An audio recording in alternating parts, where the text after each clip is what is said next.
What's going on, everyone? Welcome in to Blazers Uprise Live here on a Monday night, starting off your week right. We're going to talk some playoff action today. Round 2 rolls on. You have 3 series that are currently tied at 2-2, and then a 4th series that is a 3-1 lead for Golden State. That game just wrapped up. Memphis played it close considering they were playing without Ja Morant, but could not get the job done despite the Warriors missing their first 15 threes, which was a far cry from their phenomenal shooting performance in Game 3. So we'll talk about that, and we'll take some questions, and that's going to be today's stream. We'll do a Tankathon sim, see how we do. It's only 8 days, actually less than 8 days, Eric, until the draft lottery. I can actually get you the exact numbers from Tankathon. 7 days, 19 hours, 7 minutes, and 22 seconds. Mm-hmm. It's right around the corner. It's going to be here before we know it. So, how are you feeling a week away from the draft lottery? I'm very nervous. Are you? Yeah. I don't know how I'm feeling, man. I'm like... I haven't thought about it. I've kind of resigned myself to being disappointed. So maybe I'll be excited if it turns out differently. But as of right now, I'm nervously anticipating us being like 7th or 8th and being pissed. So. I mean, I'm expecting the 7th pick. Mm-hmm.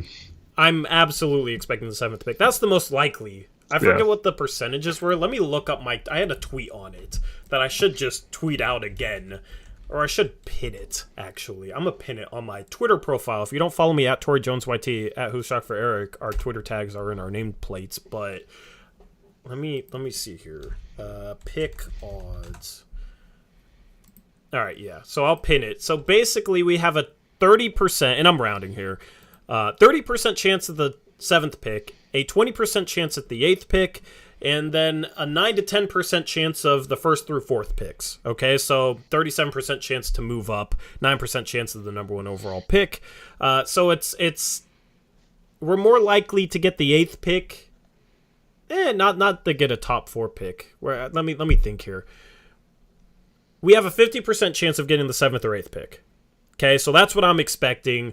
We have a 37% chance of moving in the top 4. So it is a good enough odds where we have a legitimate chance to do so. But I'm just going to go in with the mindset, expect the worst, and then if something good happens, we can be ecstatic on stream. And if something bad happens, maybe I'll be mentally prepared for it, but probably not. Mm-hmm. Yeah, I'm still going to throw a temper tantrum on air. Didn't you say you're going to throw your broken clock, but then you fixed your broken clock? So I'm going to have to find something else, maybe. Yeah, chat, give Eric things to break if we don't move into the top 4. If we stay at 6, are you breaking anything, or is that just like middle ground for you? Yeah, probably not, yeah.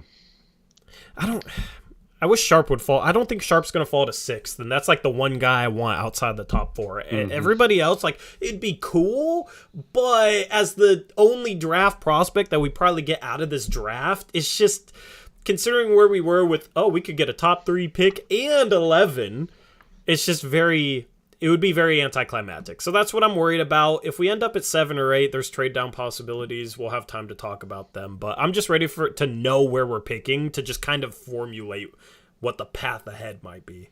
Mm-hmm. I'll pick someone else's phone out of the audience or something. Just run down my street and grab someone's phone like Nurkic, according to XC did. Is that what you're going to do so you can get sued just like Nurkic? No. Anyway, playoff talk, Eric. So where do we want to start with this? I'll let you start. Oh, let's start where we have to start with playoff talk. And that's your Charles Barkley guarantees are not looking very good. What did I guarantee again? Suns in 6? No, I think you guaranteed a sweep. I don't remember. I'm pretty sure you guaranteed a sweep. It's Suns in 6. Suns. Okay. If they kept trying, it would have been Suns in 4. But all right, Suns in 6. And Gabe dropped the Bucks too. I mean, I didn't guarantee anything on the Bucks. I said if the Celtics win Game 2, this series goes 6 or 7. if the Bucks win game 2, this series is only going 4-5. Like, the series is basically over if the Bucks win game 2. That's what I said. And then the Celtics won game 2. And I didn't say the Bucks were going to win game 2. So I absolutely gave a Charles Barkley guarantee on the Suns. But I don't know. I still think the Celtics win the championship. But without Chris Middleton, it's definitely tough. You said it was easier without Middleton. No, I didn't. Why are you putting words in my mouth? No, you absolutely said that. No. I don't remember. I was drunk. I don't know. I was trolling. Anyway, still Suns in 6. Still Bucks in 7. Suns in 4 and Bucks in 4. Both sweeps. Bucks in 7 and Suns in 6. Okay? But I guarantee it'll be Suns in 6 and Bucks in 7. Yeah, then you were trying to say that they played better without Middleton, and yeah. See, if my guarantees were right, I don't think you'd bring them up. You'd wait for me to bring him up instead. I would have brought him up, but you would have brought him up before you even started anything else. So. Nah, I just would have said I told you. But I said it was a Charles Barkley guarantee. You know those aren't real. You know those are always wrong. I just gotta act like... Here's the thing with Suns fans, and Gabe would admit this to you too. They've been overconfident. Salty tweeted out in the middle of the first round, I see 2 4-0 sweeps in the first 2 rounds if we play Utah in the second round. Like, the whole Suns in 4 thing, all right? So it might have been half trolling, but also I did expect the Suns to get it done in 5 at the latest, because they looked dominant in games 1 or 2. You called the Mavericks trash, and they were this year's version of the Denver Nuggets or something, and... Phoenix came out playing freaking drop scheme and switching. Monty Williams came out in game 4 like prime Terry Lynn Stotts. I did not foresee that. Absolutely did not foresee that. So they're playing stupid defense. Yeah, coach of the year, but he came out playing drop scheme on Luka, which you don't do. But then, I mean, Phoenix was a mess defensively in game 4. I expected them to defend better than that. Gabe dropped a breakdown video on it, which popped off, and he got to 1K, so congrats to him. But the Suns, defensively in game 4, I expect them to be better than that. So I was wrong. Is that what you want? Do you want to clip that? Do you want to post it on Twitter? No. Well, anyway. So you said Suns in 6, correct? Do you still stand by that? I said it was going to be tough. I said the Mavs would at least get a game or 2, but yeah, I still think the Suns are going to win the series. So yeah, I'll stick with 6. Okay, Suns in 6, says Eric. Suns in 4 for me. No, I think they get it done in 6. I think they come out in game 5, home crowd behind them. I think they play well, and then game 6, close out game. I think they get it done. It's just, I'm surprised, man. Dallas could win this series, and I still wouldn't really like Dallas's roster. I haven't liked their roster, so. Well, that's what I said last game. We keep doing that though with Dallas. We did it all last year. We did it all this year. We did it in the playoffs so far this year. I mean, we both thought, I guess, that they'd probably get by Utah, although then they were missing Doncic the first 2 games of that series, and they still managed to pull it out. But we keep doubting it, but Luka keeps raising the level of this team, and when they get other guys step up, whether it's Brunson or someone else, they're pretty hard to beat. So, yeah, I mean, at some point we have to say maybe they're a lot better than we're giving them credit for if they pull off this series. I still think I don't know, man. Luka, everything starts and stops with Luka, and I just don't understand. It's easier for him to pass out of a trap, but it's like Phoenix comes out in game 4 and they're running drop scheme and they're switching on him. And they're like switching Cam Johnson onto him and Cam Payne onto him. And it's like, just trap the pick and rolls. Try and keep Mikal on him one-on-one, because that's the best chance you have of stopping him one-on-one.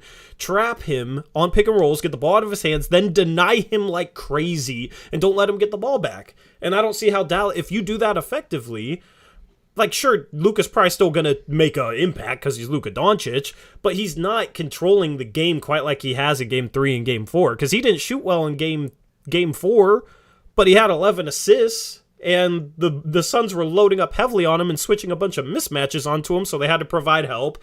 Then guys like Finney Smith would get kick out passes. He goes 8 for 12 from 3. So I just don't understand the game plan for him. I want to see Phoenix defend him like teams have always defended Dame, like the Pelicans defended Dame. Luka's better at passing out of the trap, and they'll probably have a better setup than the Portland ever had, but I just don't understand you come into the game running drop scheme and switching. Yeah, like Reese points out, then they just give the ball to Brunson, and he's got an advantage against one of their defenders. Or, see, this is where I have to give Jason Kidd credit, is he's probably one of the few coaches, even more so than like Chauncey, I'd say, that can help Luka navigate double teams or any kind of defensive scheme against him, because Kidd was a similar type player. Maybe not early in his career with outside shooting, but eventually that came around for Kidd. But I think Kidd understands how to still make an impact from a passing perspective if you are trying to be taken out by the opposing team. And so I think Kidd has really helped Luka in that stage. And honestly, I don't know. You mentioned this as kind of I know he has size, but it's really hard to trap someone like that with size. That's why you can't really trap LeBron. That's why it's hard to trap Luka. Whereas it's a little easier to trap players like Dame and Steph, and you've seen those type of players get taken out of series or not get the best shots in clutch situations. So they got to find a way to get the ball out of his hands, and for the other players on Dallas to not burn them as well.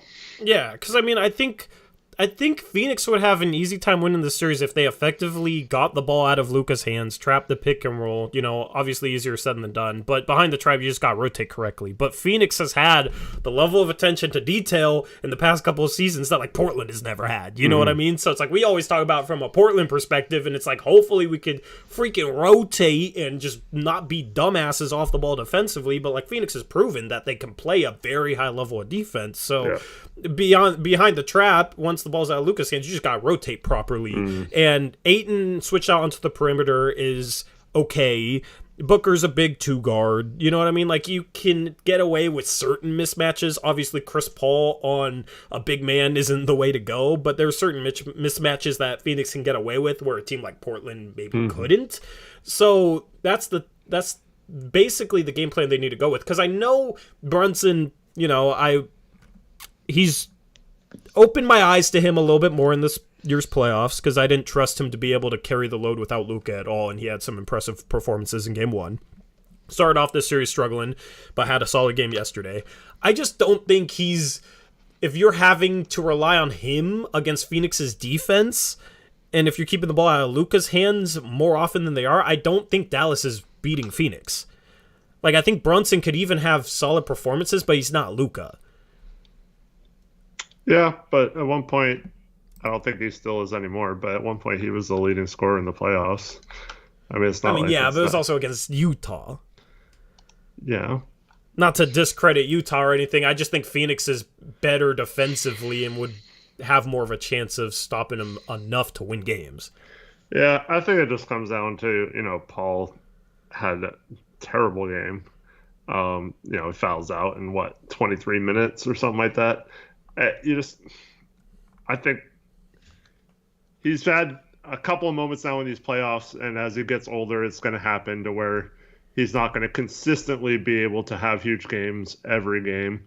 So I think you just need him to finish off this series with a couple of good games. I think they'll be fine, because if they get anything from him last game, they probably win that game and are up 3-1, and it's a different story. And then Ayton isn't quite playing as well as he did last playoffs. I think he needs to step it up, and they need to involve him a little more and get him some easier shots, I think. And they held Dallas to 111. Phoenix offense should be able to score more than that on a consistent basis. So that's I don't think any of these defensive things really matter because the Mavs shot lights out. Some of their role players that haven't really done anything, like Davis Bertans has a big game in this series. You know, like players like that you wouldn't expect to help them in this particular playoff series, and they're getting moments out of that. And I doubt that'll continue.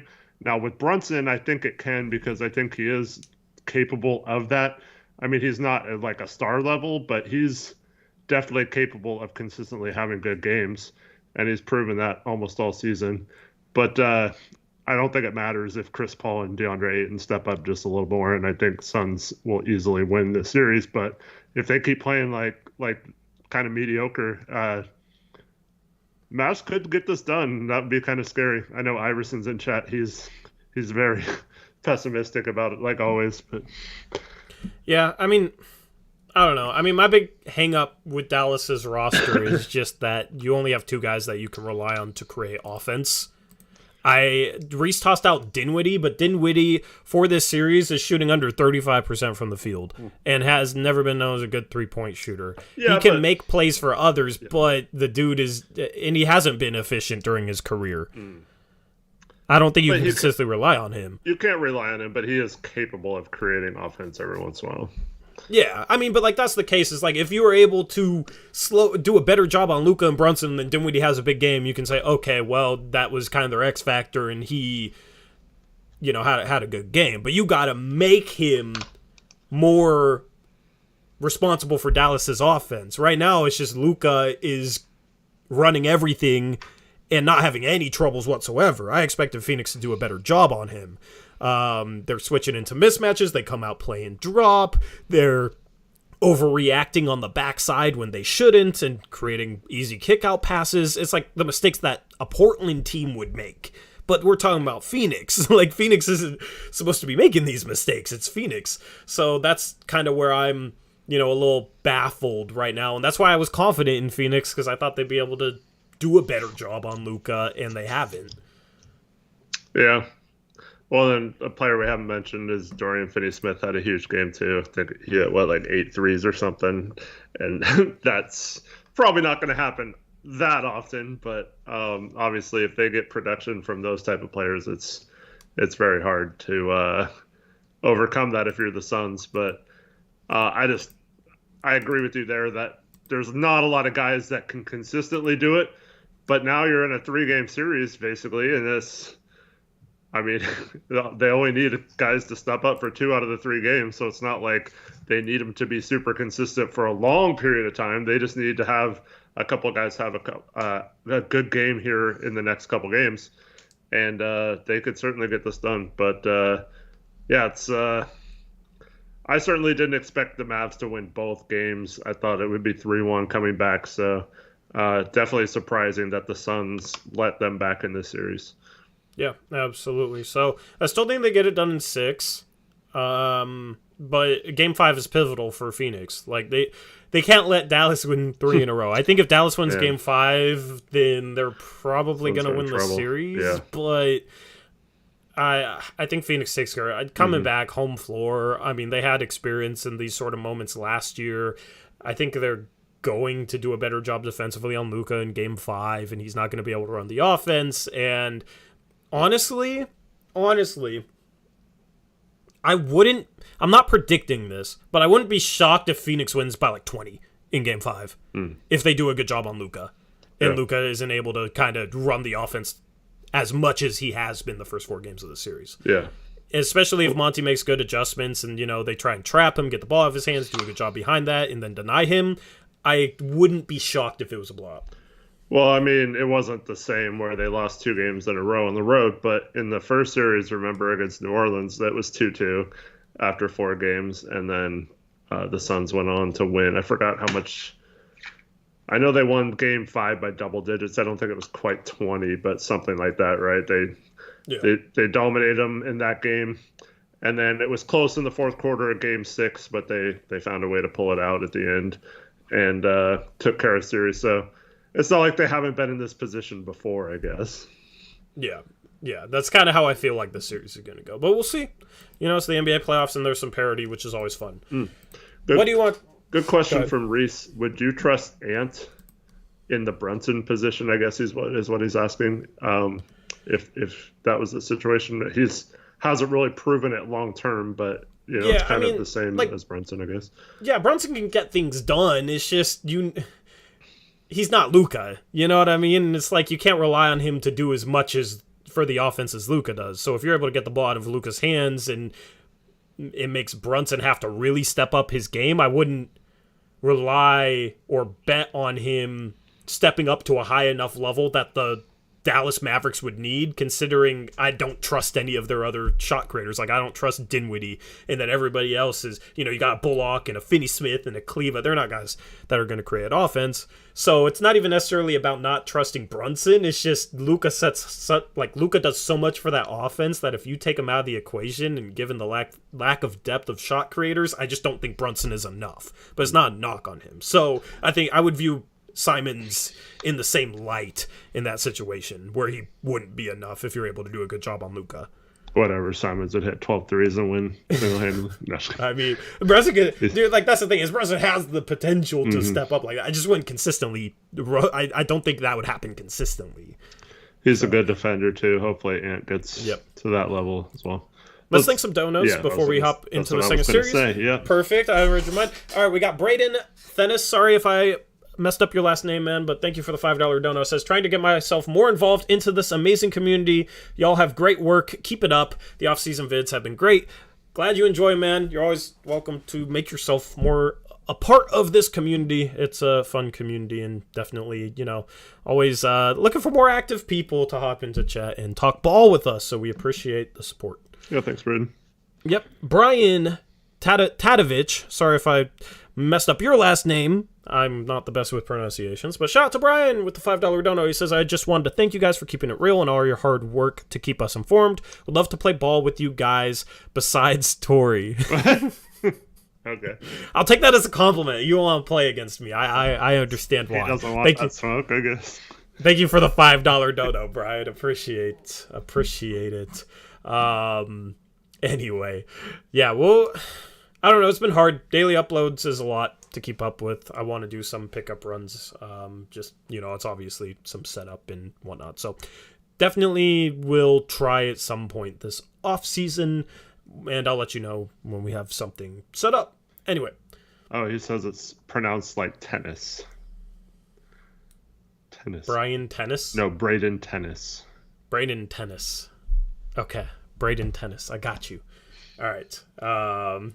Brian says, wow, bro, good work on my last name. Impressive, LOL. I don't know if that's sarcasm or not. So we're just going to move on. What series do you want to talk about next? Yeah. Not Brian. Braden is the one. That's tennis. 2 BTs for the donos. Anyway. Dro, you're not good. Get out of here. Like, you're... I would watch what you say right now for a certain reason, Dro. Don't be a headache. Trust me. It might work out in your benefit, all right? Anyway, what's the next series you want to talk about, Eric? Let's talk about Celtics Bucks. That is two as well. Yeah, well, give me your take on that. I mean, the Celtics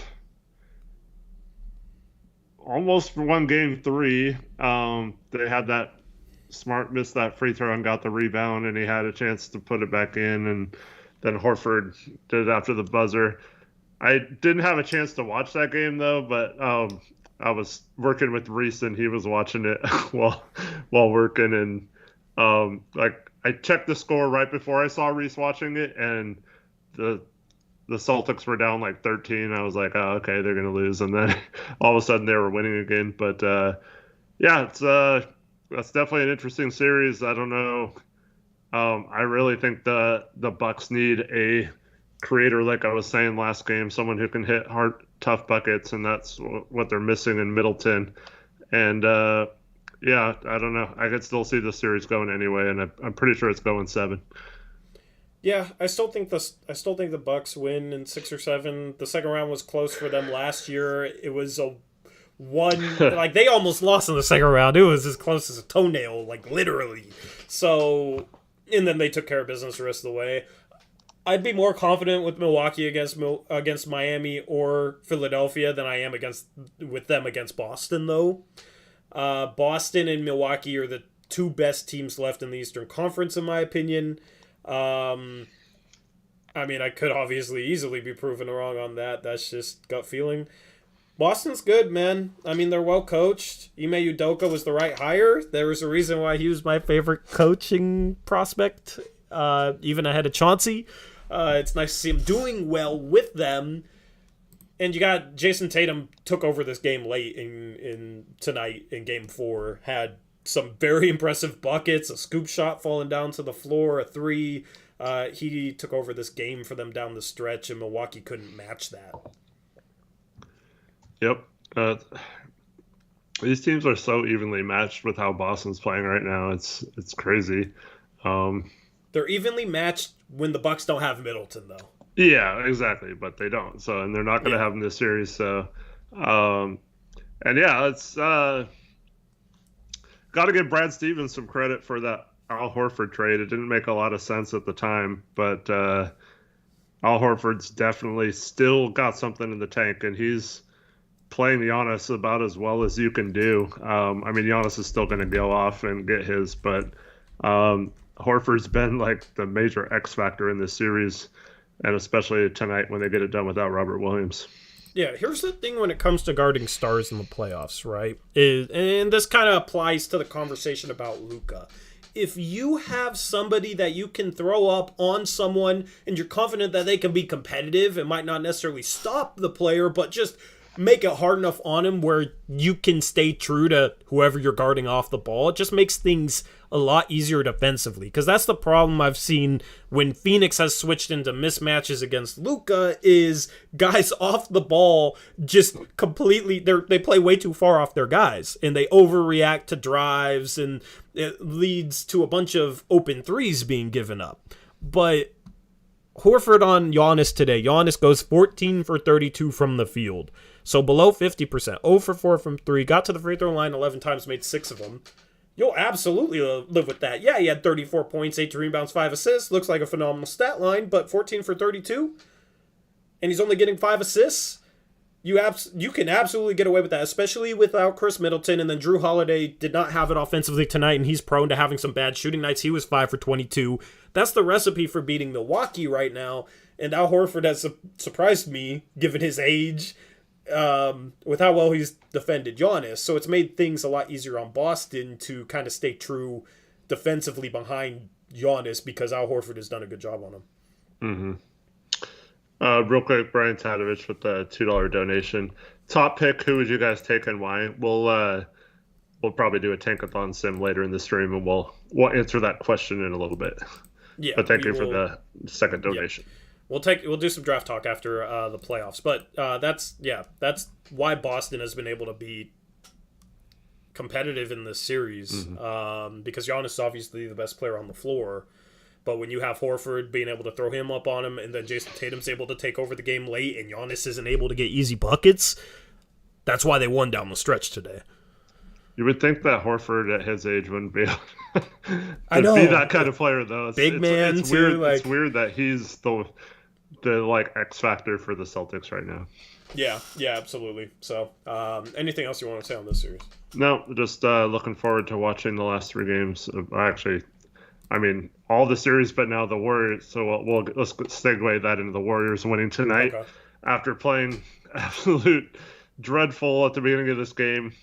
Like you mentioned earlier, they missed their first 15 threes and looked like it just was not going to be their night. But they find a way to get it done and now have a commanding 3-1 lead in that series. And it's the only series, I think, that's 3-1, right? All the rest of them are 2-2. So yep.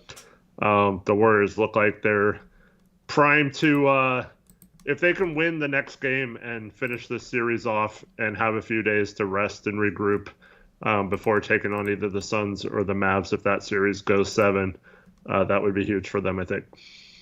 Yeah.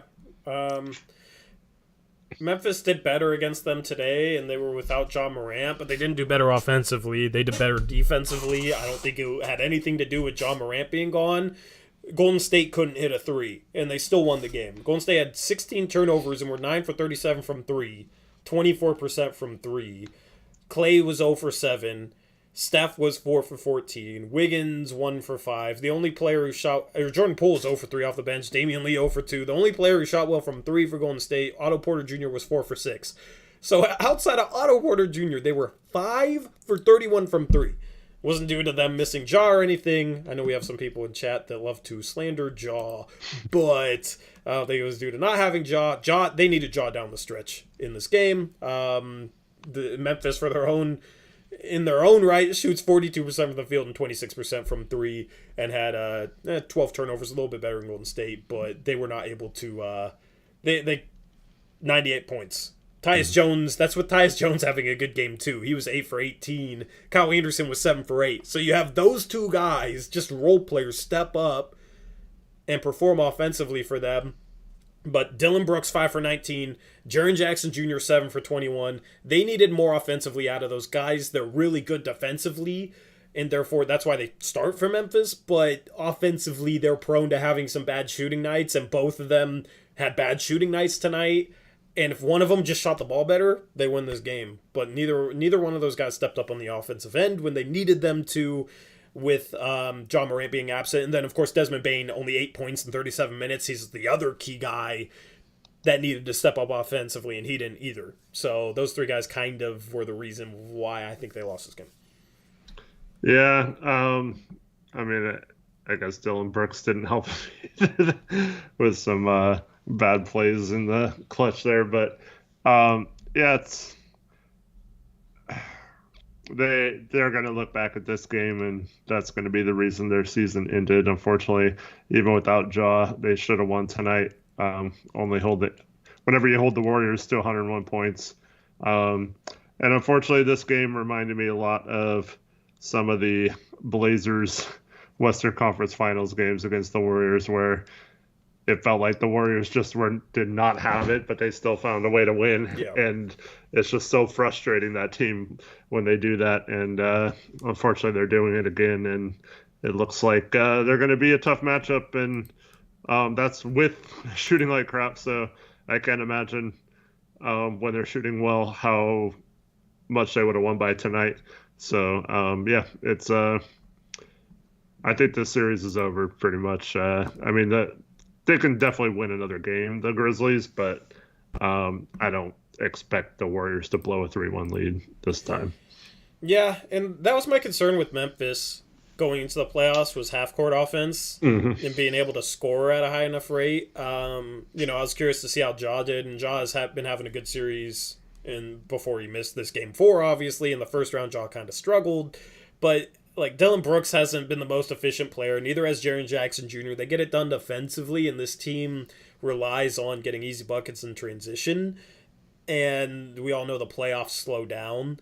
So that was my worry with them. And then in a game like this, I don't know how many fast break points they had in this game, but 98. And Brooks doesn't shoot the ball well. Jackson doesn't shoot the ball well. Bane just doesn't get enough shots. 8 shots in 37 minutes for maybe without Ja, you're set. He might have been their best offensive player on the court tonight, and 8 points for him in 37 minutes. Yeah, that was their downfall. And they had certain guys step up that you wouldn't expect, and they still could only put 98 points on the board. So that was definitely their downfall. And it's why Dillon Brooks defensively would be great on Portland. Yeah. Offensively, I feel like he gets overrated a little bit. Yeah, he's always been that type of player. It was a little better last season. But this season he kind of went back to it, where he can shoot you into a game or out of a game, and more often than not he shoots you out of a game. And yeah, it's you can be as good of a defender as you want, but if you're taking bad shots, it really hurts your team overall. So I'm sure Chauncey would still love to have a guy like that, and you could probably hone in his shot selection a little bit, especially with how good of an offense we'd have around him. But yeah, I agree that you've got to be careful what you wish for there. Yep. Shout out Isaiah Muhammad, $10 dono. Says, my guys, I was having a down night working a graveyard shift over here on the East Coast and instantly cheered up when I saw you guys went live. I'm glad to cheer you up, Isaiah. Hope work's going better now. He says, anyway, what's your guys' first Blazer memory as a fan? My first vivid memory was Zach Randolph turning down a picture with me for a hot dog. I'll tell that story. I haven't told it in a while. Okay, so as a kid, I was like 9, 10, something like that. We got to give high fives when the players ran on the court. That was during like the Brian Skinner days when he was on the team. It was that year. And just a relevant player. I think he only played 1 year, so whatever year he played, it was that year. We gave high fives. Zach Randolph didn't run out with the team. We go back through the concourse, and there's like a courtside concessions or something. I don't know. It was weird. It was a little different setup than they have now.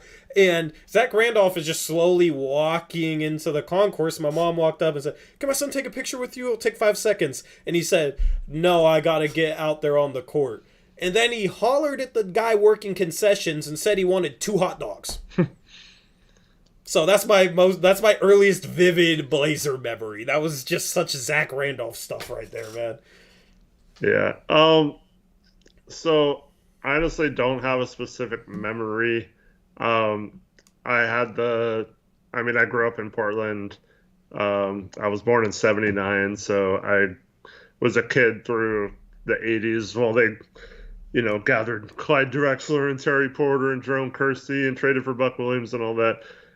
So I remember like following that team from a very early age and going to games and stuff a few times. One of our neighbors had tickets, and they'd always let my parents have a few of them, and so it was very cool. Got to go to several games when I was little. So that's just what I remember is going to games with my family.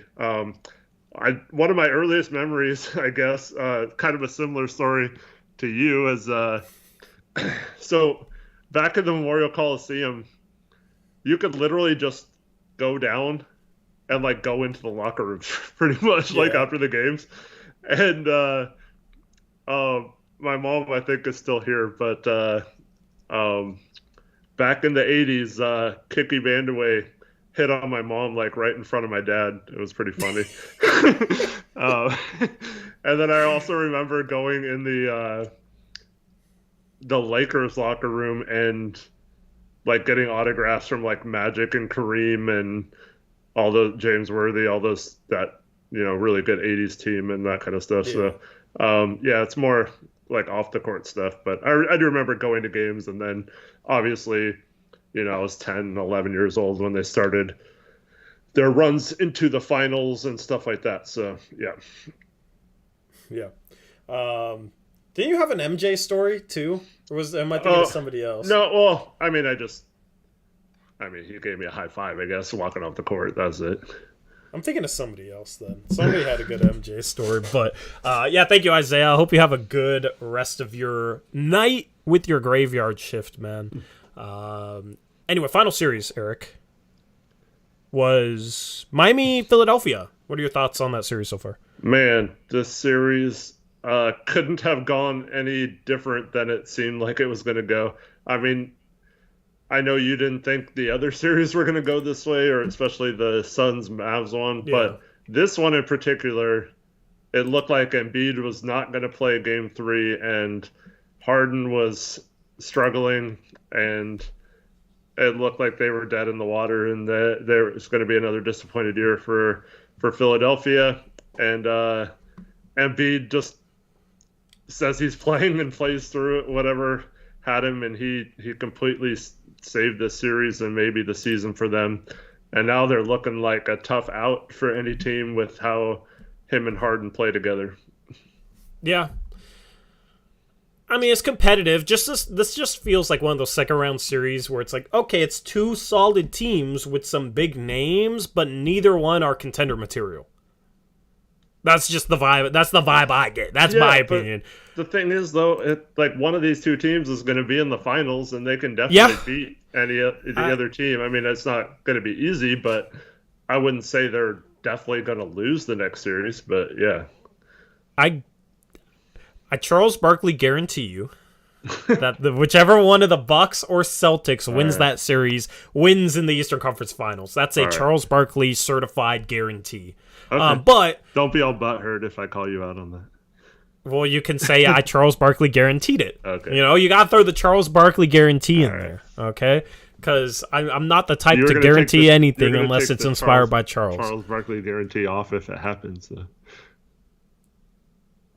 I'll say I Charles Barkley guaranteed it, and Charles Barkley told you so. Okay, that's what I'll say. All right, I will not flex myself. I will flex on behalf of Charles Barkley. Shut up, ESPN, with your stupid enamel repair ad. Anyway, I mean, Harden's been playing better.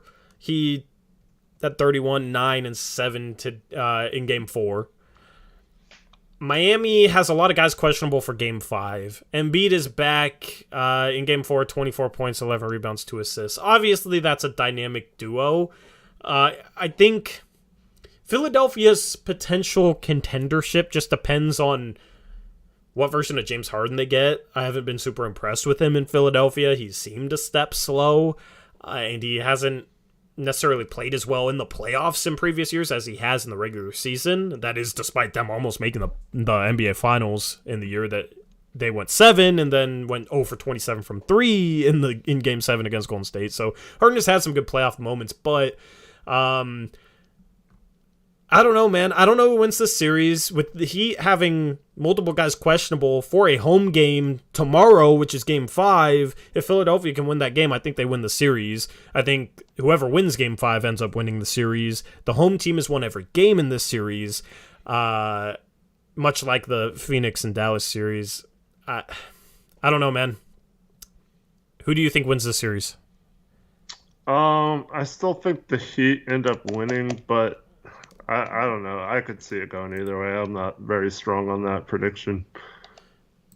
Yeah, I would probably go Heat as well. I think so. Lowry was terrible when he played, and then he's been in and out of the lineup as well. I mean, I think the Heat need him to play better than he has if they want to win the series. And the Maxey has also played well for Philadelphia. If Philadelphia can find a way to get, that's been their trouble, is like Maxey and Harden kind of take away from each other, and I know they've tried hard not to make it that way, but it's really hard when you have players like that. Like most of the season, they didn't have Ben Simmons at all before Harden got there, so Maxey got that role and was doing well in that role all year long. And then Harden comes and he's very ball dominant, of course. So if they can find a way to make that work like they have the last couple games, that helps a lot. And then Embiid's just a floor raiser, man. He makes everything go. So if he's able to play and play relatively well, I don't know if I'm starting to change my mind. I might think Philadelphia will win this series. I don't know. Yeah. It's so close, though. Yeah, it's pretty much 50-50 for me. I think the reason why I don't trust Philadelphia, if they do win this series, to advance to the finals is because I think both Boston and Milwaukee match up well with them, because you can throw Horford up against Embiid. Horford's done a good job against Giannis. And then you got Jason Tatum, Jaylen Brown to throw up against Maxey and Harden. So I like the defensive matchup for Boston there, and then same thing with Milwaukee, especially if they get Middleton back, and you got Giannis to throw up against Embiid, you got Brook Lopez, you got a little bit of size there.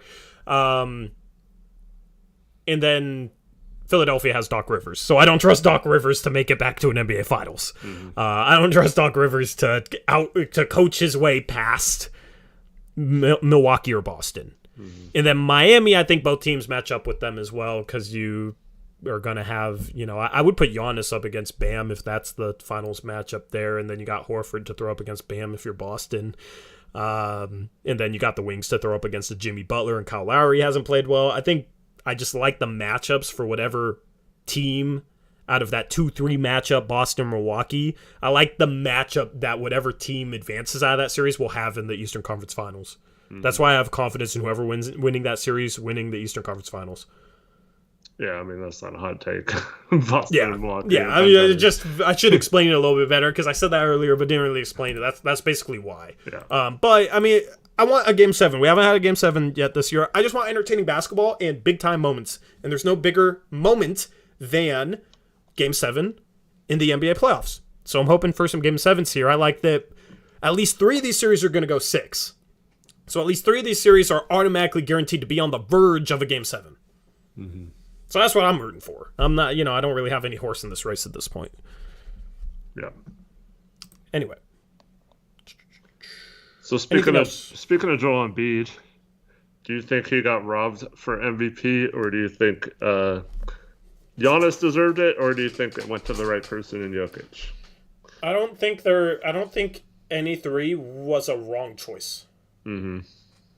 I think Jokic's numbers this year are insane. And you had a good tweet mocking people who say, "Oh, Jokic only won it because of advanced analytics," when he averaged 28, 14, and 6 or 28, 14, and 8. Yeah, no player had ever put up those numbers in those 3 categories. 27 points per game, 14 rebounds per game, and 8 assists per game on 58% from the field, which includes 65% from 2 and 34% from 3. True shooting percentage was 66%. Yeah, I mean, I guess true shooting percentage. True shooting percentage, do you view it as an advanced stat or an analytical stat? No, it's not. It's not. I mean, it technically is, I guess, but I don't view it as that now. Neither do I. And people will say it is, but it's basically just efficiency. Dude, if you have a 66% true shooting percentage with little to no help, and you elevate your team that much, I don't see how anyone can say it's only analytics. And you just look at the counting stats, points, rebounds, and assists, like you just mentioned. Those are not analytics. He had monster numbers. Anyone who says he only got it because of analytics, I'm sorry, but that's just a stupid take because it's not analytics. He put up monster numbers and the analytics back up that he's the best player. So, it's not like the counting stats like points and rebounds and assists, Embiid was clearly better in every category. But then if you look at and LeBron and Raptor and all those things, it's like, oh, Jokic is so good in those, and it paints a completely different category. No, I'm not hearing any of that. Jokic was absolutely dominant, whether you're talking about regular stats, analytic stats, or just eye test. He was the best player in the NBA, in my opinion. Now, I agree with you. I wouldn't have had a problem if they gave it to Embiid or if there was some voter fatigue because of voting for Jokic last year. But this guy, I mean, I don't know how you can just discredit him because of analytics or something when his regular stats were just as good as any of the other candidates. Yeah. I mean, here's how I'd phrase it. All 3 of them were deserving. Yeah. So nothing's wrong with any one of those 3 guys getting it. All 3 were deserving. If being deserving means you get screwed, then yeah, I guess Embiid got screwed. But it's when you have 3 deserving candidates. It's not like 2011 Derrick Rose won it over Embiid. Mm-hmm. You know what I mean? It's not like the guy who won it over Embiid wasn't a deserving MVP candidate. So that I don't view it like any of them got screwed. They all 3 deserved it, and all 3 had terrific seasons. And it's possible to point that out and say it's okay that any 3 of them won MVP. But it's like on Twitter, which, I spend too much time on Twitter. But on Twitter, it's like saying a good thing about one of those 3 guys is a knock to the other 2 in a lot of arguments. And it's, Giannis versus Jokic versus Embiid, and people can't just sit there and admit that all 3 of them had great seasons and all were deserving. It has to be, it has to be an argument amongst all 3 of them where, I don't care enough to parse this guy had slightly better numbers because he had 30, 12, and 6 versus this guy who had 28, 14, and 8. They're both great stat lines. Yeah. And, I mean, I know playoffs aren't supposed to factor in, but the voting was before the playoffs, so this playoffs does not matter, right? Yep. So you could go on last playoffs. I mean, I know that comes into play sometimes. So Giannis probably got propped up because of the championship, but if they don't win a championship last year, there's not one person, I don't think, saying if the Bucks finish third in the East this year, after not winning a championship still, and there's questions about their team and stuff. I mean, who knows if they have the same team if they don't win a championship last year, but there's no way that he would be getting propped up as the MVP over Jokic or Embiid. That's simply because he won a championship and people think he is what, and I'm fine with that. But Jokic beat Portland pretty much. I mean, I know he got some of his guards stepped up, but like that was because of the attention Jokic is doing. Like a lot of players could hit shots that Denver hit in that series if they have a guy like Jokic getting all the attention. So he single-handedly beat a team basically in the playoffs that they were not better than us. And also they get swept in the second round, but they were playing the Suns, who should have won the title probably. It's just, I don't know. I don't like this narrative like, oh, Jokic is 1-8 in his last 9 playoff games. He doesn't deserve it. It's like I said, once again, playoffs shouldn't count. It's a regular season award. And 2, he hasn't had Jamal Murray for any of those 9 games. Yep. Last time he did have Jamal Murray, they made it to the Western Conference Finals. But like last year he didn't have him. And Michael Porter Jr. wasn't great in the playoffs last year, I don't think. And I don't like Aaron Gordon, obviously, but and like his guards are terrible right now without Jamal Murray. So, and then he didn't have them all this year. And so if you're talking about most valuable player, this guy, his roster was trash once Porter Jr. and Jamal Murray never came back. Like, there's no way you can say that roster should have been a non-play-in team with how many good teams there were in the West this year. It's crazy to me that people think that, oh, he was only the 6th seed, that shouldn't be an MVP. It's like, what does it matter what seed they were? He was absolutely dominant. Yeah, he shouldn't be punished for having worse teammates, and other guys shouldn't be rewarded because they have better teammates. Like, Embiid shouldn't win the MVP because he has better teammates. It doesn't really make sense to me. It's the most valuable player to their team. If you have a better team, why should that make your value more positive? Like, you have better teammates. So that's the thing, is people try and make the case for an individual based on team success, but the team success is based off the team, not the individual, and it's an individual award. Mm-hmm. So I understand if you use that as a tiebreaker, but I mean, you shouldn't be held against Jokic. I don't agree with that. I mean, give Jokic, Maxey, Tobias Harris, like even players like, I know Danny Green hasn't had a great year, but like even like role players like that are better than a lot of his players, Yeah. And then give him 2 months at the end of the season of Harden. I mean, I don't think it's even close what that team's doing versus. I'm not trying to discredit Embiid or anything. I'm just going like off all these people who just say Embiid got robbed and should have won it hands down, and Jokic didn't deserve it and all this stuff.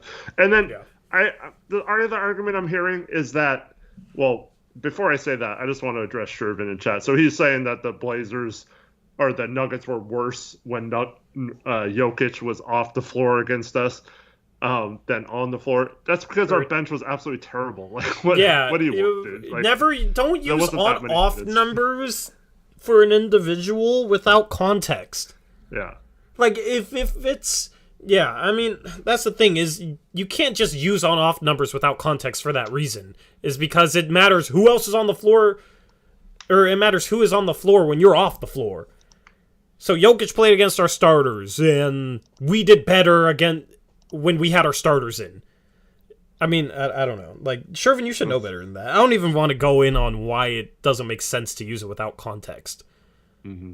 But like, that's the type of thing. That's the type of thing Shervin will do to fit a narrative.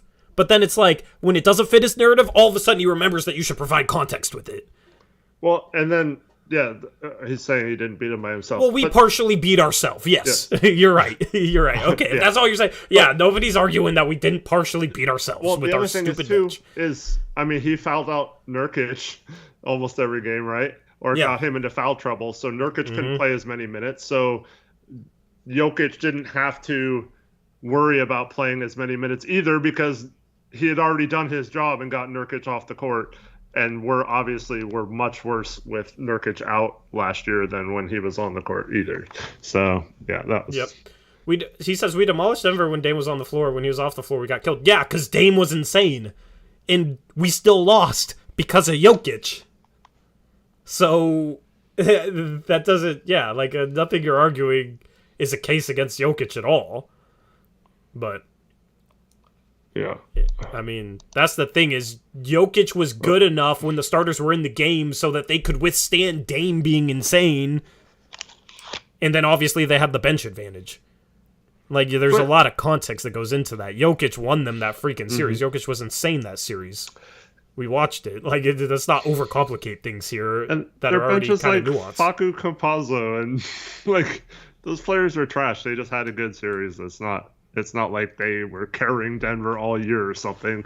In a 6-game sample size, of course, they're going to have weird like outliers like that. So the fact that Denver kept it as close as they did with Jokic in the game against our starters with the guys that they had on the floor around Jokic is still a testament to Jokic. Mm-hmm. Yeah.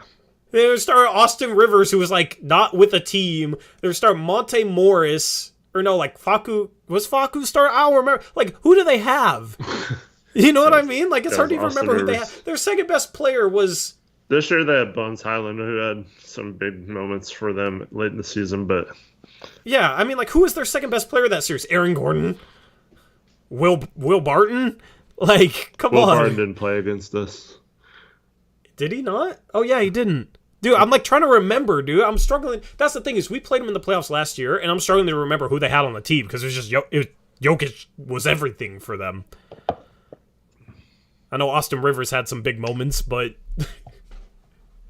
I mean, who was their second best player? It's Aaron Gordon. Ew. Oh yeah, MPJ played. That's right. Because MPJ didn't play the first one. See, that's what's partially confusing me is 2019.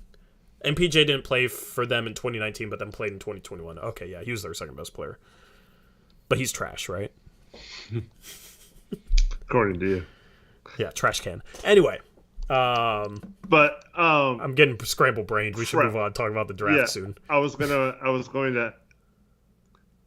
had another point and now I'm forgetting. This whole conversation has my brain scrambled. Yeah. Oh, well. Yeah, let's move on to Take-A-Thon. Moving on. Okay, Take-A-Thon.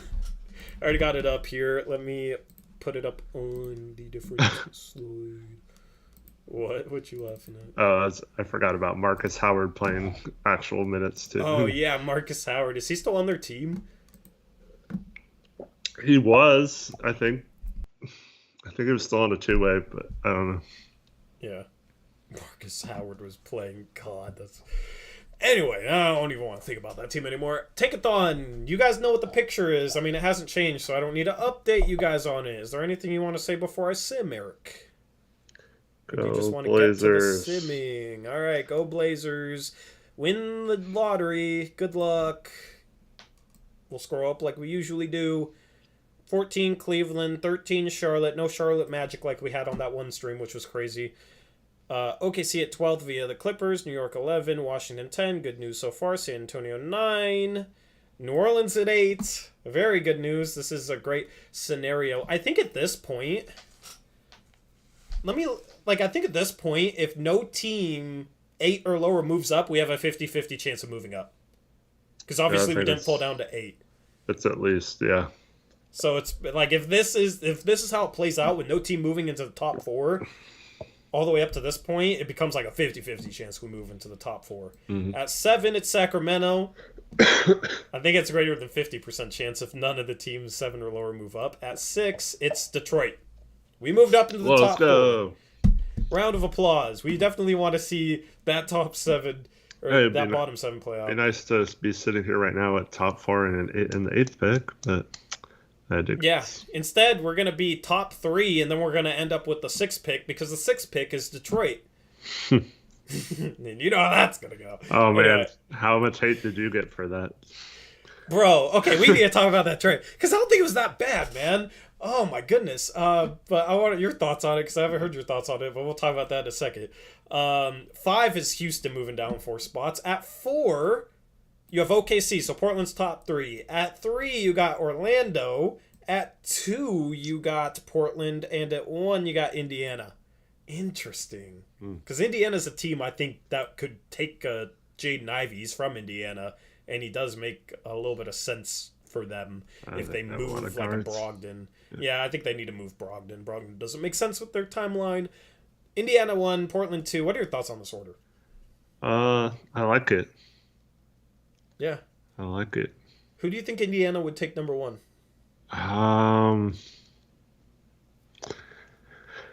I think they might take Chet. I feel like they wouldn't unless they trade Turner. I feel like they're trading Turner for sure. See, I felt like that for 3 years now, and they still have him. If they keep Turner, I think they're more likely to take Banchero or Jabari than Chet. If they trade Turner, then they could definitely take Chet. Mm-hmm. I feel like Indiana could be a team that reaches for Banchero. I mean, that's not really a reach, though. Like, Banchero and Miles Turner makes a lot of sense together in the front court. They could go Jabari. I don't know. Indiana would be a wild card to have as the number 1 team. It would be very interesting if they were the number 1 team. So the question that was asked, who would we take number 1 overall? Thank you. It was, Brian with the dono? Yeah, Brian Tedovich. Yeah. He asked who would take number 1. I don't think your answer is going to change on this. Correct? You would take Jabari? If I'm Portland's, I am taking Jabari, yes. Okay. Who would you have to be to change your mind? Like I said, Indiana, I think, could go a number of different ways. I don't think they can go wrong with either of the 3. I just feel like Jabari's potential would be maximized in a situation like Portland, and so that's why I think you got to take him. But so a lot of teams, Jabari's my number 1, but Indiana, like I said, I might take Chet if I'm Indiana. Yeah, I would take Chet. I think Chet's potential could be maximized in Portland because he has off the dribble flashes at 7 feet, and I think Portland would be the best situation of the bottom 6 teams for both Jabari and Chet, because Chauncey Billups is probably the best coach out of all those teams in terms of developing dribble drive game, off the dribble reads, and that sort of thing. And that's the key to unlocking the full potential for both those guys, right? And then obviously they're different players, especially defensively. But I think I would take Chet just because I think he would have more of an impact defensively for us right away. We need a point of attack defender, and that's not going to be Jeremy Grant, but I think it might be smart to just go all in on rim protection and then just allow Dame and Ant, and if we have Jeremy Grant playing the 3, just allow them to be aggressive on the perimeter, knowing that they can get beat and they have good backside help, and just simplify it for them that way. And I like Chet and Nurkic playing Chauncey's scheme because you can play one of them up at the point of attack of a screen, and then you can leave the other one back to protect the rim. So that's why I'd go with Chet. Anyway. Yep. Hopefully I made my case where people don't say, you're biased, you're a Gonzaga fan. Hopefully that made enough logical sense. But, okay, so I want your thoughts on, what was the trade again? The trade I got heat for multiple trades. I can't come up with trades without getting heat. Your trades were very messy, and I'll just say that. I traded Holmes twice on accident because I changed something. But other than that, I don't think they were too bad. Well, first of all, do you know Richaun Holmes is facing a domestic violence situation, and he's probably going to be untouchable this summer. Is he? Yeah. I honestly did not know that. Sacramento stopped play. I think it was like 20 or so games left of the season. They stopped playing him, and yeah. I mean, in tank mode, I wasn't paying attention to what was going on with Sacramento. I was just scoreboard watching them and getting pissed off at them. Yeah. Ignore the Rashawn Holmes stuff, okay? I will not include any more Rashawn Holmes. Yeah, I don't think Orlando would have done that trade. I don't think moving up is worth it for them in this particular situation. I think they still have a lot of talent. Yeah, I mean, I don't think that trade wasn't me saying that I think they would do it. Like, say what the trade was. Yeah, so the trade was they had the 5th pick, and basically Orlando gave up the 5th pick and Wendell Carter Jr. for the 3rd pick to take Banchero. And the whole logic was they have Mo Bamba at the 5, who's a restricted free agent, and I feel like they need to choose between one of the two. So if they can trade up from 5 to 3 and give up Wendell Carter Jr., and then they can get their starting 4 for the future, and I like Banchero's fit with Bamba, that would make some sense. But obviously it'd be dependent on them really liking Banchero enough to give up Wendell Carter Jr. and the 5th pick to trade up for him. Mm-hmm. So I understand why somebody would say, oh, I don't think they'd do that. But I think people go over the top where they say that's horrible for Orlando. Mm-hmm. Like, that's the thing is, you can think that somebody would do a trade for Orlando, but yeah. Bro, that's the thing is, anybody that sees a trade that they wouldn't necessarily do just automatically thinks it's terrible. Yeah. It's like, I've seen trades where it's like, I wouldn't do that, but like the value is like in the ballpark compared to other trade ideas that I see on the internet. Mm-hmm. Because the bar's very, very low. Like, as Portland fans, we know how bad a lot of trade ideas and trade articles are. But it's like, I can't come up with a trade that... It's really hard to come up with a trade idea where both fan bases are like, yeah, I would take that. Because fan bases tend to overvalue their players a little bit. So if I'm in the middle, I probably have both fan bases saying they wouldn't take it and it's a terrible trade. Right? I don't know, because I don't know. I mean, like you said, it depends. I just don't see them falling in love with someone that much to give up both 5 and Wendell Carter. I think that's a lot. Yeah, I mean, they could choose Wendell Carter over Bamba. Would you choose Wendell Carter Jr. over Bamba, or do you think they need to choose between one of the two? No, I don't think they need to choose between one of the two. But I think that's very clear they've already chosen Wendell Carter Jr. if they had to choose between one or the other. Yeah, I mean, that makes sense. But also, here's the thing. If before the trade deadline, I came up with like a 10 predicted trades, and I had Dallas giving up Porzingis for Dinwiddie and Bertans, I would have gotten freaking roasted by Dallas fans. Yeah. You know what I mean? Yeah. And if I came up with the Portland trades, I'd have gotten roasted by the Portland trades. So that's the thing is a lot of trades that go down are questionable for one side. Yeah. And it's hard to find trades that aren't questionable for one side. So I don't know. Like, I wish people just watch it as entertainment and not take it so seriously and be like, yeah, I wouldn't do that, and I don't think Orlando would do that for this reason. It's like, okay, cool. Like, but people like take offense to trade ideas that aren't.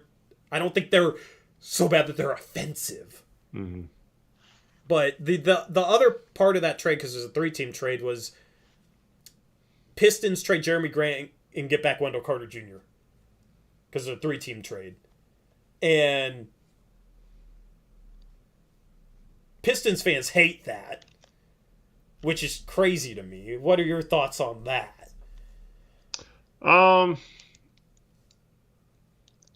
Yeah, I think Wendell Carter Jr. is kind of a weird fit for them, but I could see them doing something like that. I mean, value-wise, 4 years of team control, 22 years old, 15-10, big man. No, he's definitely a good player. I don't mind that for Detroit, but... Yeah, but I mean, I have Pistons fans come in here, and it's like, and they'll say, the conversation has to start with Wendell Carter Jr. and Portland's first-round pick. Yeah. And I'm just like, oh, my God. Unfortunately, Cronin might not see it our way. Yeah. Eric, do you want to give me the trade for my next mock draft and trades, which will be like 3 weeks from now? Do you want to give me the trades for them? Sure. And then I will still defend them like they're my own, but Yeah, I want to see, Okay. I'll let you come up with the trades that everybody hates, because I don't think that's possible to please pretty much anyone. You can say they're my trades. You don't have to take the blame for my trades.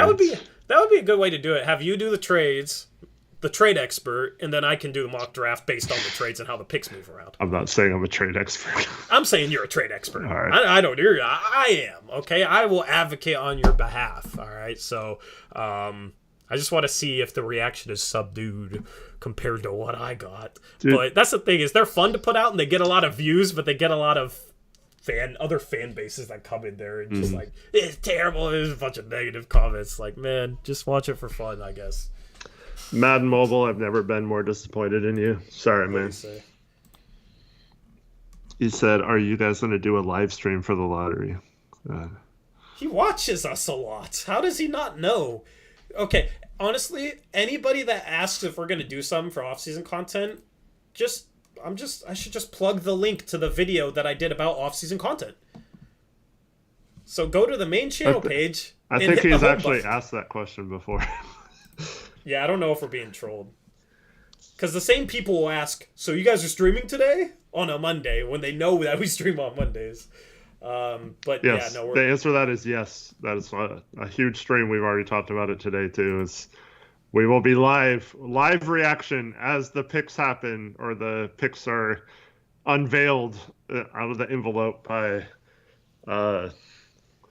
Mark Tatum or what's his name? Yeah, Mark Tatum. So as he does that, we'll react, and you can see me live breaking stuff and cursing, and we'll probably have to put a disclaimer on that video. Yeah. And then or you'll see us celebrate and go crazy, and yeah. Anything that's a big deal for the team, we will stream. We streamed when we fired Stotts. We streamed when we hired Chauncey Billups. We're going to stream for the draft lottery, stream for free agency, stream for the draft. Mm-hmm. And then stream for the trade deadline. Like, yeah, I mean, I even did a draft lottery stream last year when Eric wasn't even here and the Blazers weren't a part of it, and I had Gabe on. Yeah. I still had custom graphics for that. So, yeah. Draft lottery stream. What time is the draft lottery on the 17th? I think it's sometime like 5:30ish. I'm not 100% sure though. We'll go live like 15 to... What do you think? 15 to 30 minutes before the draft lottery? Yeah, well, whenever it starts. So if it starts at 5, I mean, obviously they goof around for a little bit before they do anything. So yeah. Yeah, like 4:30. I'm thinking 30 minutes before. Have some lead up, just kind of hang out. Yep. That'll obviously pull some views. So, yeah, 5 p.m. Pacific time, 8 Eastern time. Is that what you're saying? Because Andy asked 7 Eastern time. So yeah, I don't know. I don't remember what time it is. Yeah, I mean, check and see if just whenever they say the draft lottery is 30 minutes before that, we'll go live. Mm-hmm. Okay, so do your own research on the draft lottery time, and I'm gonna look it up, see if we it's have up some on. consistency. I think it's usually on ESPN, so I'm gonna look up and see if it's on there yet.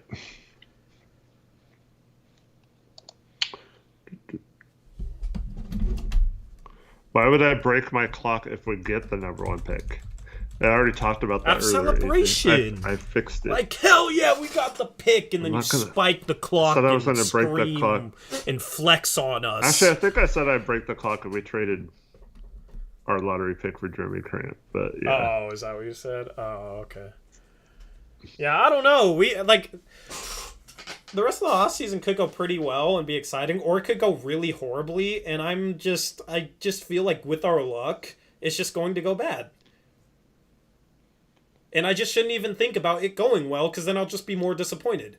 But also, they want to see me rant and vent and yell if it goes bad, so maybe I should just sit here dreaming about the number 1 overall pick. I don't know. I'm mentally just in disarray right now. Mm-hmm. What superstition would both of you undertake the night before? I have no superstitions like that. Chat, let me know any superstitions you're going to use for the draft lottery to try and win us the pick, but probably screw us out of the pick. Lucky socks, lucky charms. What are you talking about, Madden Mobile? Makes sense next time.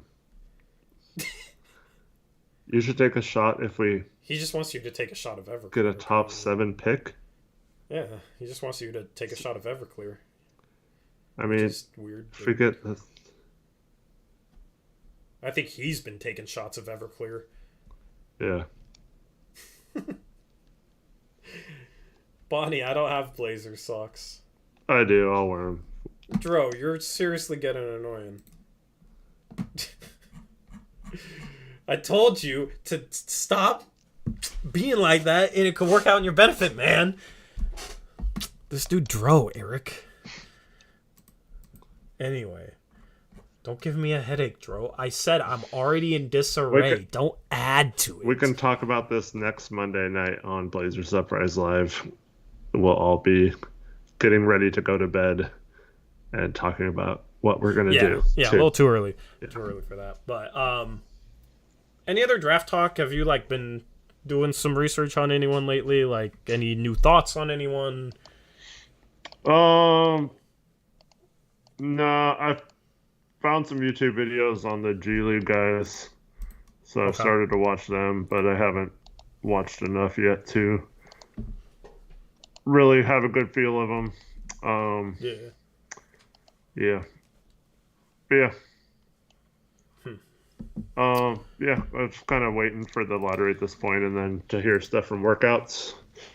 Yeah, I don't really have anything new, opinion wise. I see Jake LaRavia is getting some love, and seems like he's starting to rise up draft boards, and he's somebody that I haven't watched.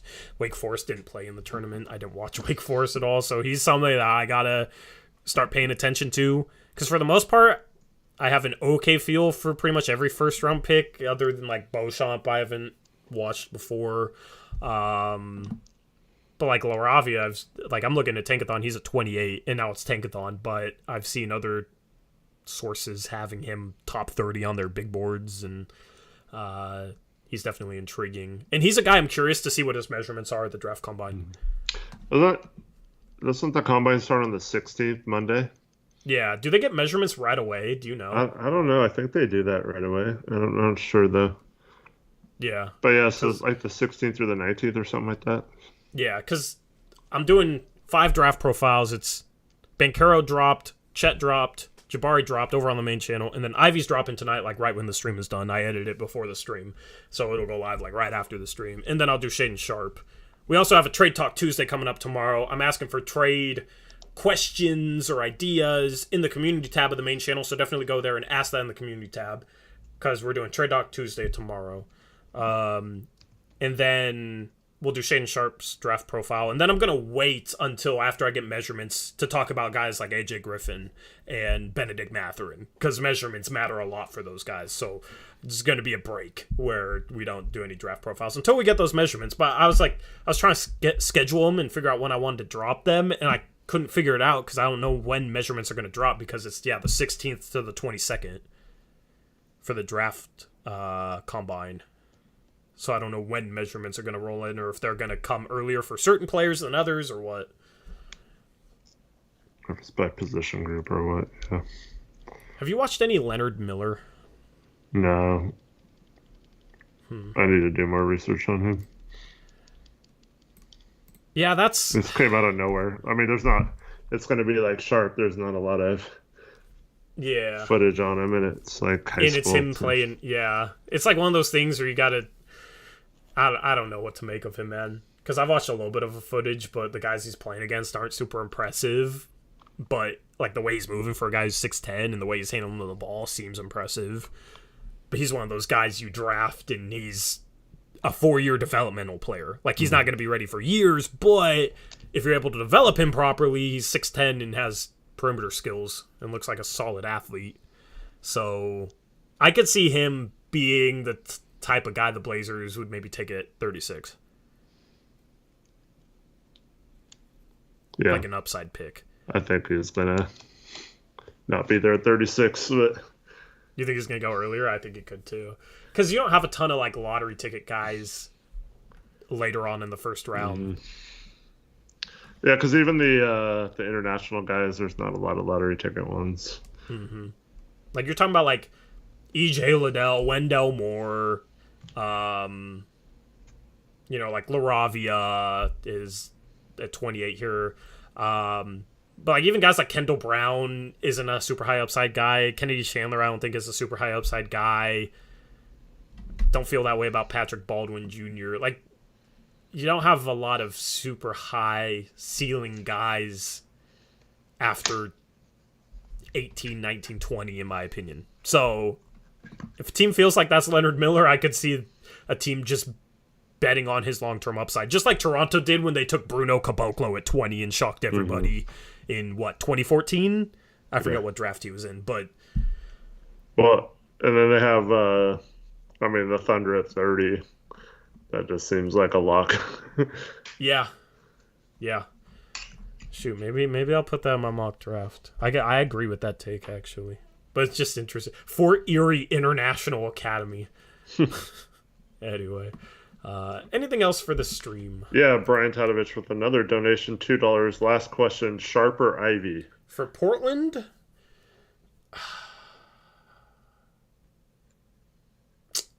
What about for Portland and overall, Eric? Because that's probably that might be two different answers. How would you answer this? I'm still waiting. I don't believe rumors or workout.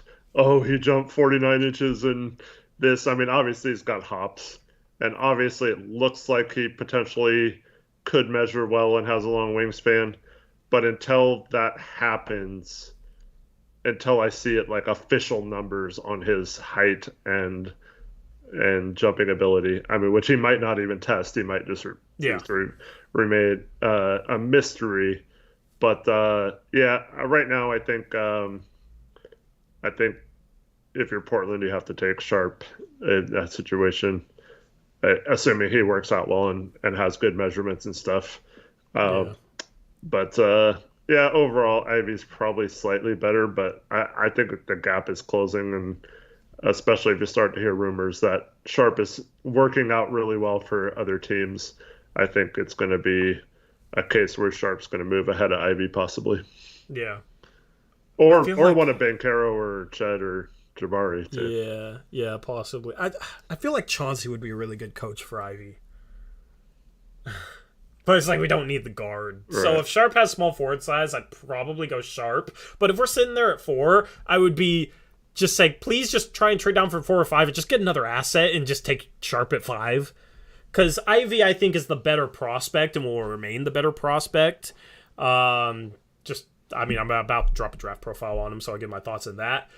But for the Blazers, Sharp makes more sense if he's truly 6'6" with a 7-foot wingspan, which is what it's reported he has, compared to Ivy, who's 6'4" with a 6'10" wingspan. So that's a really tough question. Good question, Brian. Thank you for the dono.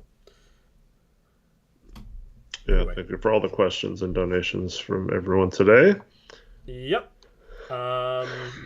Anything else? Yeah, there was one other thing I wanted to get to. DJ Vega asked earlier, what are the chances we end up trading for Grant at this point still? As far as I know, it's still going to happen, and they're just waiting to make sure something... I don't know. I'm scared because I don't know what we're planning on giving up, but there are scenarios where Detroit could fall and we could move up in the draft, and maybe it makes more sense to swap picks for Jerami Grant. And then there's scenarios which I'm very scared of, where we fall to 7th or 8th and just trade that pick straight up for Jerami Grant. I'm hoping that's not the play, but I know Dame still is acting like Jerami Grant is still already on the team, and they're just waiting for, I think, both teams and pretty much everyone in the NBA, before making trades, wait for the lottery to happen just to see where everyone lines up and just to make sure there wasn't something they were missing before those picks are locked in. Yeah, I mean, if we don't jump up into the top 4, but we have leverage because Grant wants to go here and is leveraging his upcoming free agency in 2023 to try and go to Portland. But let's say the Milwaukee 2025 first and Keon Johnson isn't quite enough. And if we're sitting at 6 or 7, I hope that Cronin wouldn't turn around and trade that for Jeremy Grant. I would hope that he would trade down from 6 to 7 to San Antonio for 9 and 10, and then maybe get the 20th pick, and then add 20 to the Milwaukee first and to Keon Johnson, and maybe that's enough. Or if he's really so desperate, and I still wouldn't like the move, but if you were like the 9th or 10th pick is more than enough for Jeremy Grant. So don't trade the 6th or 7th pick. Like, if you trade down for 9 and 10 and get another asset and then trade that 9th or 10th pick for Jeremy Grant, I'm still mad because it's still bad value-wise, and I will still criticize him, but it won't be as bad as trading 6 or 7. Yeah, well, I mean, if I'm Detroit, I could say, like, if you make that trade, we're not trading you Jeremy Grant, and Cronin probably folds. So they might have a little bit of leverage back, even if Jeremy Grant's playing hardball. But this comes back to me, like I said a few weeks ago. If the Blazers trade that pick, or even in that scenario, if they trade down for 9 and 20 and trade 9 for Jeremy Grant, they screwed themselves by tanking, because they could have had 2 lottery picks if they didn't tank, and possibly kept New Orleans out of the playoffs, and then they would have had that pick to trade, and they still could have had their pick in the top, they would have had 2 picks, in that 9 to 12 range, most likely. And so the tanking would have actually been the worst thing they could have done if they end up just trading a lottery pick for Jeremy Grant. So that better not be what happens. Yeah, and if we do, you better be getting Detroit's 2023 first back. They can't trade their 2023 first. I think they owe. So you don't even have that as an option. Yeah. I mean, I'm scared for that. Mm-hmm. That's why we need to move up in the lottery, because I don't think he's trading a top 4 pick for Grant. And if he does, it's like trading, if Detroit ends up at 6 and we end up at 4, maybe 4 for Grant in 6. Yeah. And that would be stomachable. We could sit there and pretend like we got Grant for free and didn't move up in the draft. Yeah. And we're not getting City Base, so I wouldn't even bother talking about that. Yeah. But yeah, I'm scared, man. But it starts with a draft lottery. Like, that's the thing. If we don't move up, we get to start really worrying about that. But I'm trying not to worry about that potential outcome until after the draft lottery. Yeah. So I'm ready to worry about it, but I'm not going to worry about it yet. We're going to see what happens on May 17th, 7 days and a few hours from now. And we will have a live stream for that. So hopefully it goes well. We will see. Anything else for the stream? Thanks everyone for watching. And we'll catch you guys Thursday. And make sure you check out Tori's videos in the meantime. Yep. Draft profiles. Tonight, go to the community tab. Ask me a trade question of the main channel. And then a draft profile on Wednesday as well. That'll be on Shaden Sharp. And then I'll have like a draft combine preview and stuff like that. So anyway, have a good rest of your night. We will catch you again live on Thursday. Until then, as always, peace out. Go Blazers.